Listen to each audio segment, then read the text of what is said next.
সকাল সকাল চলে এসেছি ছাদে। আজকে একটা করলা তুলে নেব। আরও বেশ কয়েকটা দেখুন ড্রাগন গাছের ফাঁকের মধ্যে বড় বড় করলা আছে, কিন্তু বাড়িতে অলরেডি কয়েকটা তোলা আছে, তাই একটাই নিলাম। আর এখানে একটা তরই আছে, সেটাও তুলে নেব। এগুলো বর্ষা শুরু হয়ে গেলে তরইগুলো খুব সুন্দর হবে। আর এখানে দেখুন ড্রাগন গাছের মাথার উপরে কতগুলো পুরুল ধরেছে, মিষ্টি পুরুল। তো আগের দিনও আমি একটা মিষ্টি পুরুল তুলেছি, আজকেও এটা দেখুন বড় সাইজের মিষ্টি পুরুল তুলে নিলাম। তো এখনও বেশ কয়েকটা মিষ্টি পুরুল রয়েছে গাছের মধ্যে, তো এগুলো বড় হলে সব তুলে নেব। আর কতগুলো কুঁদরিও তুলে নিলাম। আর এই নোটে শাকগুলো তো বেশ বয়স হয়ে যাচ্ছে, এগুলো তুলে নিতে হবে।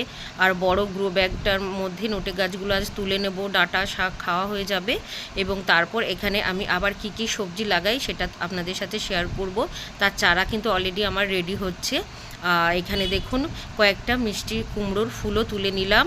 তো কত কিছু আজকে আমি হারভেস্ট করে নিলাম।